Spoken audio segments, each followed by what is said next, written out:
Breaking news చూస్తున్నాం. BJP MP Raghunandan ఇప్పుడు interesting కామెంట్స్ని చేశారు. కాంగ్రెస్లో చేరిన మాజీ బీజేపీ నేతలు ఎవరైతే ఉన్నారో వారందరూ కూడా తిరిగి కమలం గూటికి రావాలంటూ ఆయన ఆహ్వానిస్తున్నారు. మేము చేసిన చిన్న చిన్న తప్పిదాలతోనే ఇటు యొన్నం శ్రీనివాసరెడ్డి అలాగే వివేక్ వెంకటస్వామి, రాజగోపాల్ రెడ్డి కాంగ్రెస్లో చేరారు.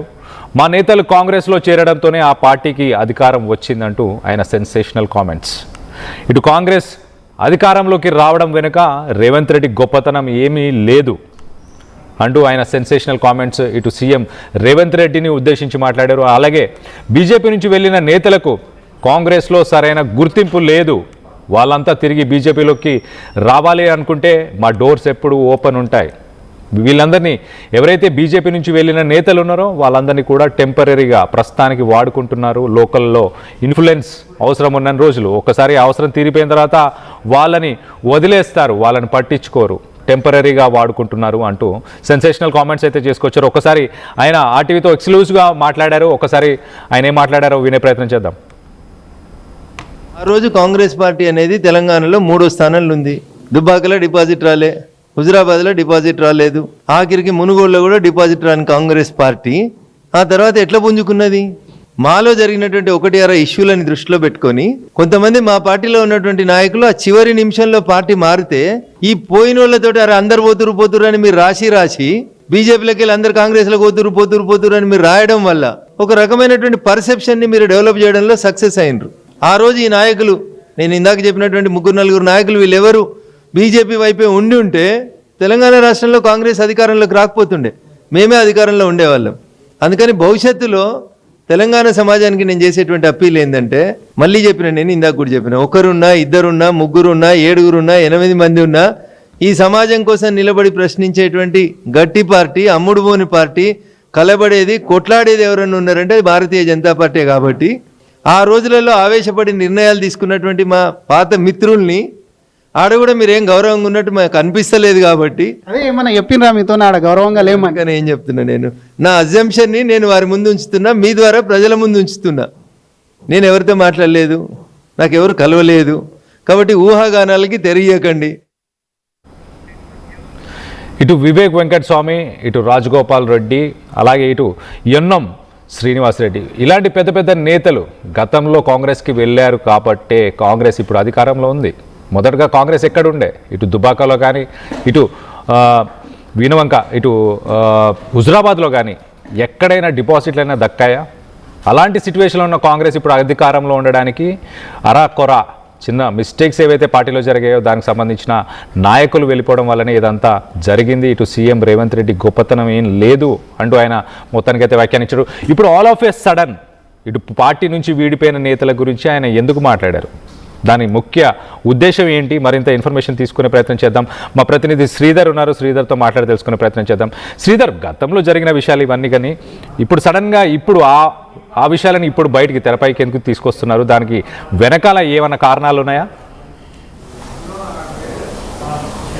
ప్రకల్యాణ్, డెఫినెట్గా కూడా అటు ఎంపీ రఘునందన్ రావు మాట్లాడిన మాటల వెనుక చాలా పెద్ద మర్మమే దాగిందని చెప్పాలి. ఎందుకంటే అటు రఘునందన్ రావు కూడా గతంలో కాంగ్రెస్కు సంబంధించి కాంగ్రెస్తో వెళ్ళినప్పుడు ఆ నేతల మీద మాట్లాడారు. కానీ ఇప్పుడు తిరిగి ఆ నేతలంతా కూడా పార్టీలో చేరారు. కేవలం కాంగ్రెస్కు సంబంధించి తమ నేతలు, తమ పార్టీలో ఉన్నటువంటి నేతలు, తమ పార్టీలో బై ఎలక్షన్ జరిగితే తమ పార్టీ నుంచి గెలిచినటువంటి ఎన్ఎం శ్రీనివాసరెడ్డి కానివ్వండి, పార్టీకి సంబంధించి కూడా ఆయన పార్టీ సిద్ధాంతాలకు కట్టుబడి ఉండడమే కాకుండా మరొక వైపు రాజగోపాల్ రెడ్డి, వివేక్ వెంకటస్వామి పార్టీ మారడం వల్లనే కూడా వాళ్ళందరూ కాంగ్రెస్ గెలిచారు కాబట్టి ఆ నేతలంతా కూడా అక్కడ సంతృప్తితో లేరు. ఇందులో వచ్చి తిరిగి చేరాలన్న మాటల అంతరార్థం అనేది కూడా వేరుంటుంది. ఎందుకంటే ఆ నేతలకు సంబంధించి చూసాం, ఒక వైపు రాజగోపాల్ రెడ్డికి సంబంధించి కాంగ్రెస్లో మంత్రి పదవి ఇస్తానని చెప్పి ఆశ చూపి తనను పార్టీలో చేర్చుకున్నారని బాహాటంగానే చాలాసార్లు కూడా రాజగోపాల్ రెడ్డి బాహాటంగానే కాంగ్రెస్ మీద ఆరోపణలు చేశాడు, విమర్శలు చేశారు. ముఖ్యమంత్రిని కూడా ఒకవైపు ఎక్కుపెట్టి మాట్లాడారు, అక్కడ సంతృప్తిగా లేనని కూడా చెప్పారు. ఇంకోవైపు అటు ఎంపీ భువనగిరి మంగళగిరి ఎంపీకి సంబంధించి గెలిపించుకొని వస్తే ముఖ్యమంత్రి స్వయంగా తన ఇంటికి వచ్చి కూడా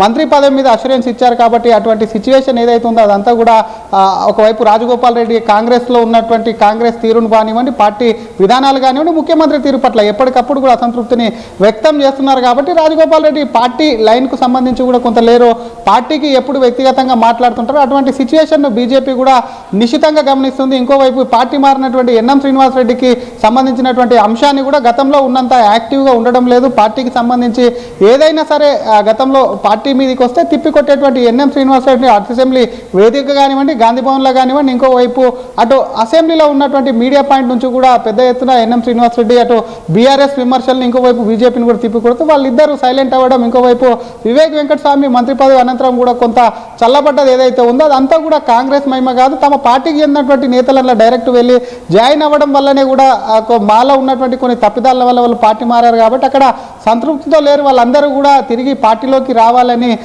ఇక్కడ రఘునందన్ రావు ఏదైతే అన్నాడో ఆ మాటలు నిజంగానే ఆ మాటలు మరి ఆ నేతలు రఘునందన్ రావుతో టచ్లోకి వచ్చారా? ఎందుకంటే కొంతమంది ఇందాక చెప్పినటువంటి ఇద్దరు నేతలు కొంత డియాక్టివ్గా సైలెంట్గా ఉన్నారు, కొంత పార్టీ మీద అసంతృప్తిగా ఉన్నారు. కాబట్టి అటువంటి నేతలు మళ్ళీ తిరిగి బీజేపీలోకి వచ్చేందుకు కూడా కొన్ని సన్నాహాలు చేసుకుంటున్నారు అన్న దానిపై కూడా రాజకీయ వర్గాల్లో కొంత అనుమానం అయితే కలుగుతుందని చెప్పాలి. ఎందుకంటే రఘునందన్ రావు బీజేపీ పార్టీకి సంబంధించినటువంటి ఒక ఎంపీ, అటువంటి ఎంపీ ఇప్పుడు ఎందుకంటే ఎన్నికలు ఇప్పటికిప్పుడు ఎన్నికలు ఎక్కడ లేవు కాబట్టి ఎన్నికల ముందు కూడా పార్టీ సంబంధించినటువంటి నాయకులు ఈ పార్టీ నుంచి ఇంకో పార్టీలకు, ఇంకో పార్టీ నుంచి ఈ పార్టీలకు పార్టీలు మారడం ఏదైతే ఉందో సహజంగా జరుగుతున్నటువంటి సిచ్యువేషన్ కళ్యాణ్. కానీ ఇప్పుడున్నటువంటి పరిస్థితులు అటు బీఆర్ఎస్కు సంబంధించి బారాసకు కనీసం ప్రజలకు భారమైపోయింది. కాంగ్రెస్కు సంబంధించి కూడా మొన్న ముఖ్యమంత్రి మాట్లాడితే కనీసం 20 మంది ఎమ్మెల్యేలు కూడా వెనకాల లేరు. కాబట్టి వాళ్ళు ఏదో ముఖ్యమంత్రిని చూసో లేదంటే కాంగ్రెస్ పార్టీని చూసి మీద కాంగ్రెస్ అభిమానంతోనో ప్రజలు ఓట్లు వేయలేరు. ఒక వాతావరణం అనేది కూడా బీజేపీ నుంచి ఉన్నటువంటి పెద్ద తలకాయలు అయినటువంటి ఈ ముగ్గురు నేతలు కాకుండా ఇంకా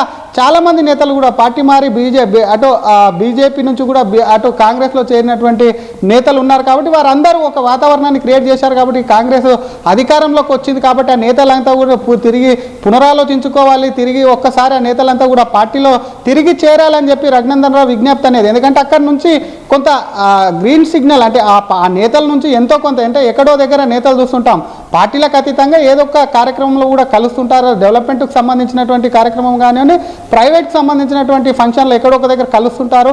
ఆ పార్టీలో ఉన్నటువంటి ప్రస్తుత పరిస్థితులు కానివ్వండి, గతంలో ఇద్దరు కలిసి పనిచేసినటువంటి పార్టీలో ఉన్నటువంటి సిచ్యువేషన్ కానీ వాటన్నిటిని కూడా బేరీజు వేసుకుంటారు. ఇంకోవైపు తెలంగాణలో ఉన్నటువంటి ప్రస్తుత రాజకీయాల్లో నెక్స్ట్ సంబంధించి ఏ పార్టీ కూడా కొంత అనుకూలతలు ఇటువంటివన్నీ మాట్లాడుకుంటారు. కాబట్టి మరి రఘునందన్ రావుతో కూడా ఈ నేతలు ఏమన్నా రఘునందన్ రావు చెప్పినటువంటి 3 పేర్లు ఏవైతే ఉన్నాయో ఆ నేతలు ఏమైనా మాట్లాడారన్న అనుమానాలు ప్రస్తుతం రాజకీయాల్లో కూడా పెద్ద ఎత్తున కలుగుతున్నాయని చెప్పాలి. ఇంకోవైపు ఒక ఎంపీనే సాక్షాత్తు కూడా అటు ఆర్టీవీతో ఎక్స్క్లూజివ్గా కూడా మాట్లాడి కూడా చెప్పారు, ఆ నేతలు రావాలి, విజ్ఞప్తి చేస్తున్నాను.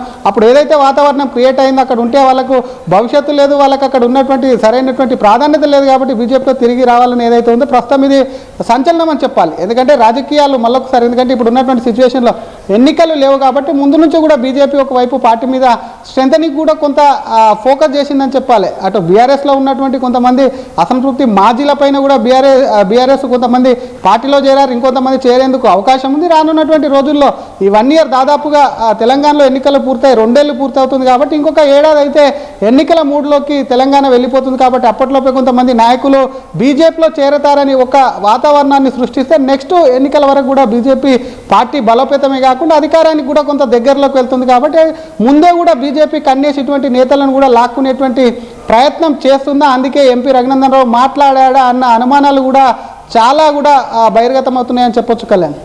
అయితే శ్రీధర్ మొత్తం మీద ఇటు హెవీ వెయిట్ లీడర్స్ అని చెప్పుకోవచ్చు ఒక రకంగా, ఇటు వివేక్ వెంకటస్వామి కానీ, ఇటు రాజగోపాల్ రెడ్డి కానీ, ఎన్ఎం శ్రీనివాస్ రెడ్డి కానీ, వీళ్ళందరూ హెవీ వెయిట్ లీడర్స్ అనుకోవచ్చు. ఇలాంటి లీడర్స్ కాంగ్రెస్కి వెళ్ళిన తర్వాత కొత్త పాత అంటే ఒరిజినల్ కాంగ్రెస్ లీడర్స్ అలాగే న్యూ కమర్స్ అన్న వ్యత్యాసం ఇప్పుడు కనిపిస్తుంది. ఇటు డిసెంబర్ నుంచి కానీ ఈ జనవరి నుంచి కానీ ఇటు కాంగ్రెస్ పార్టీలో ఆ వ్యత్యాసం కనిపిస్తుంది. ఎట్ ద సేమ్ టైం ఇటు తెలంగాణ బీజేపీ ఇప్పుడు రానున్న జిల్లా పరిషత్, జెడ్పీటీసీ, ఎంపీటీసీకి సంబంధించిన ఎన్నికల్ని కూడా కొద్దిగా కాన్సన్ట్రేట్ చేస్తూ ఎట్ ద సేమ్ టైం ఇటు బకాయిలు, ఇటు మాజీ సర్పంచ్లు కానీ సర్పంచ్లకు సంబంధించిన బిల్లులు, ఈ 3 అంశాలని చూడొచ్చా మనం ఇప్పుడు ఈయన మాట్లాడిన ఈ కామెంట్స్ మీద?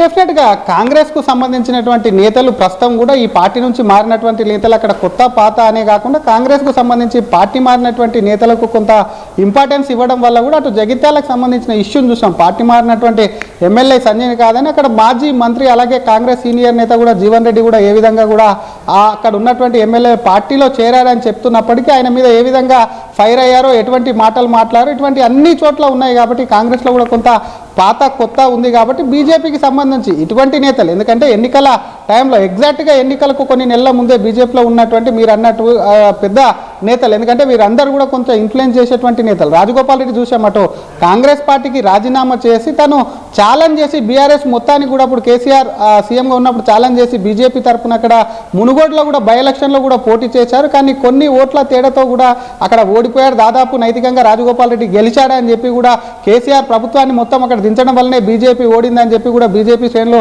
గతంలో రాజగోపాల్ రెడ్డికి అండగా కానివ్వండి, రాజగోపాల్ రెడ్డి పోరాడిన తీరుకు కానివ్వండి కొన్ని ప్రశంసలు కూడా ఇచ్చినటువంటి పరిస్థితి ఉంది. కానీ తర్వాత మారినటువంటి రాజకీయ పరిణామాలు ఏవైతే ఉన్నాయో బీజేపీకి సంబంధించి కొంత గ్రూపులుగా ఏర్పడడం, అప్పుడు ఉన్నటువంటి అధ్యక్షుడిని మార్చి కొత్త అధ్యక్షుని పెట్టడం, పార్టీలో పాత కొత్త అనేది కూడా కొన్ని ప్రాబ్లమ్స్ ఏవైతే ఉన్నాయో అవి తెర మీదకి రావడం, ఉన్నటువంటి పెద్ద తలకాయ నేతలకు కూడా వాళ్ళ అనుచరులు కానివ్వండి వారికి సంబంధించి ఎవరైనా పార్టీలోకి వస్తామంటే కూడా అష్యూరెన్స్ ఇవ్వకపోవడం, ఇవన్నీ ఏవైతే ఉన్నాయో కొంత పార్టీ బీజేపీ వెనకబడుతుంది. బీజేపీ అధికారంలోకి వచ్చేటువంటి అవకాశం లేదు. బీజేపీకి ప్రత్యామ్నాయం కాంగ్రెస్ మారింది. ఆ తర్వాత కర్ణాటక ఎన్నికల ఫలితాలు కూడా కొంత తెలంగాణకు సంబంధించి ప్రభావితం చేసే వీటన్నిటిని బేరీజు వేసుకొని తమ రాజకీయ భవిష్యత్తు కోసం పార్టీ మారారు. కాబట్టి అప్పుడు ఉన్నటువంటి పరిస్థితులు ఇప్పుడు బీజేపీలో లేవు. పాత కొత్త కాంగ్రెస్లో ఉన్నప్పటికీ బీజేపీలో కూడా అటువంటి పరిస్థితి లేదు. కాబట్టి వెళ్ళినటువంటి నాయకులు కూడా పునరాలోచించుకోవాలి. కలిసి పనిచేసాము, పార్టీ సిద్ధాంతాలకు కట్టుబడి ఇక్కడ పనిచేసినటువంటి నేతలు వెళ్ళారు కాబట్టి రావాలని చెప్పి విజ్ఞప్తి అయితే చేశారు. కానీ వెళ్ళినటువంటి నాయకుల్లో చెప్పినటువంటి పేర్లలో వివేక్ వెంకటస్వామి ప్రస్తుతం కూడా మినిస్టర్గా ఉన్నారు. మరి ఆయనకు సంబంధించి మరి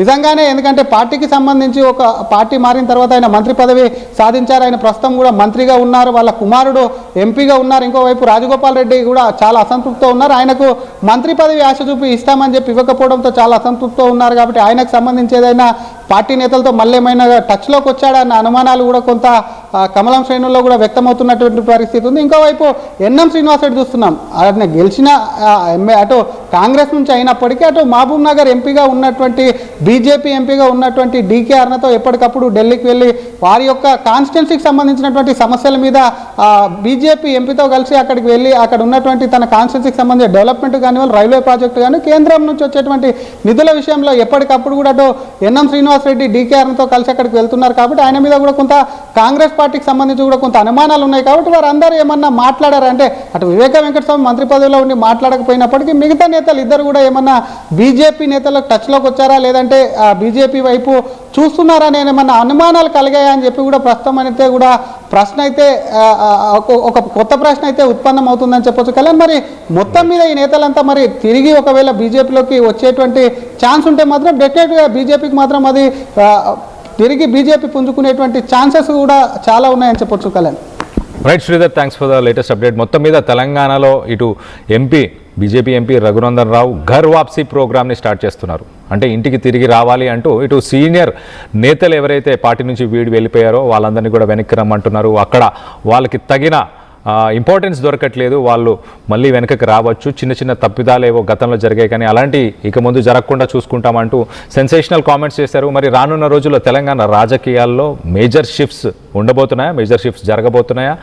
ఇటు ఎన్ఎం శ్రీనివాస్ రెడ్డి, అలాగే వివేక్ వెంకటస్వామి, అలాగే రాజగోపాల్ రెడ్డి వాళ్ళు ఇటు రాజగోపాల్ రెడ్డి అయితే బహిరంగంగానే ఎన్నోసార్లు తన అసంతృప్తిని ఎన్నోసార్లు ఆయన వ్యక్తపరిచారు. అలాగే ఇటు వివేక్ వెంకటస్వామి తన సొంత జిల్లాకి సంబంధించి తన కొడుకుకి సంబంధించి ఇటు అక్కడున్న ఇంకొక మంత్రితో తనకు పడకపోవడం ఇవన్నీ కూడా మనం వింటూనే వస్తున్నాం. సో తెలంగాణ రాజకీయాల్లో రానున్న రోజుల్లో మార్పులు చేర్పులు జరగబోతున్నాయా?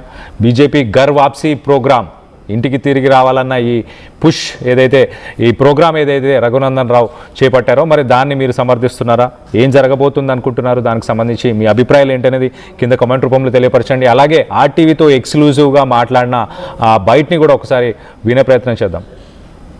నేను ఆ రోజు కాంగ్రెస్ పార్టీ అనేది తెలంగాణలో 3వ స్థానంలో ఉంది.